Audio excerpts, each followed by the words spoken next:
A parent of 3 Newton students has filed a motion with the Middlesex Superior Court requesting a hearing or trial to determine the damages incurred by the NTA strike.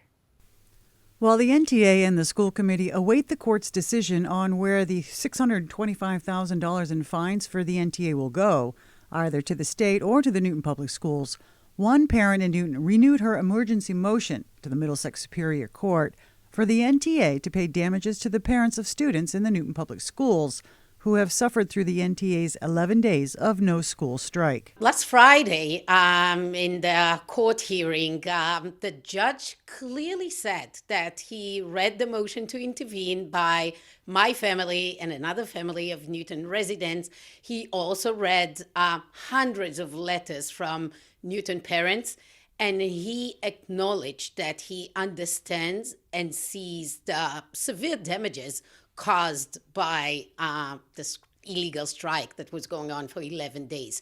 He also mentioned on Friday that with regards to the cause of getting the kids back to school, he sees the parents as being represented well by the City of Newton, the school council, and SERB, which is right, we're back in school, luckily.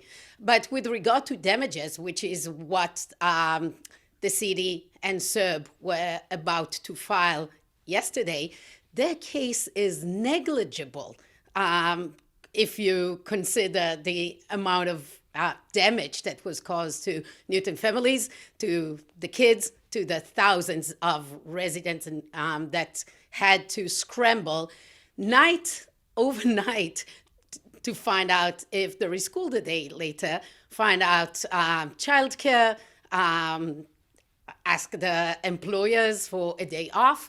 So all this, I realized severe damages. Each family occurred hundreds to thousands of dollars of damages, and we are not even being part of it. We're not being heard.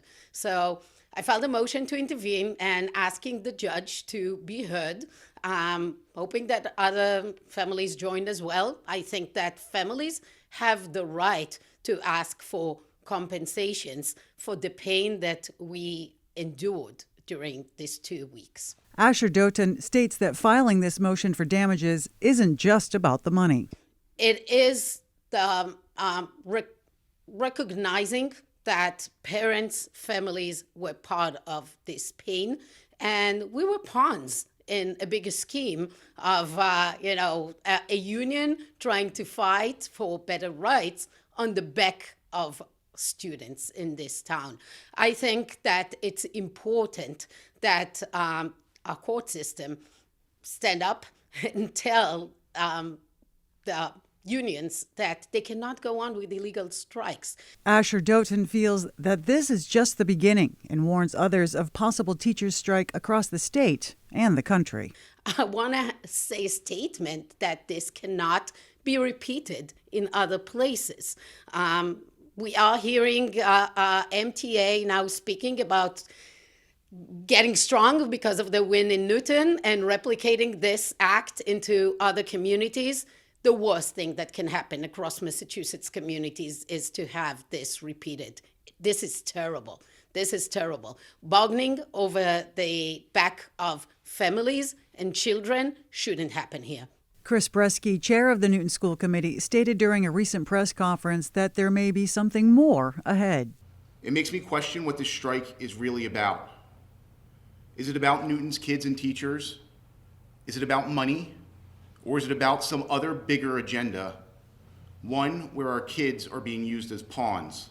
Many different unions showed up to support the NTA strike during their rallies, including the president of the Massachusetts Teachers Association and the president of the National Educators Association. During their last NTA press conference, president of the NTA, Mike Zelis, spoke about Newton educators being leaders in education and in the fight for fair contracts. We are growing in power and we are cultivating an educational environment here that is unsurpassed and unequaled anywhere in the country right now because of the work that you all are doing. We are leaders, educational leaders for our nation, for our state, for our nation, for our world. We have stood up and said, this is a place that can lead. And it's just such a pleasure to watch so many people rise up and lead.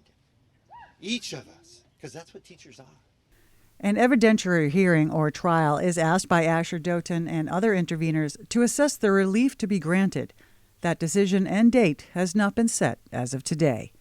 Jen Adams, Newton News.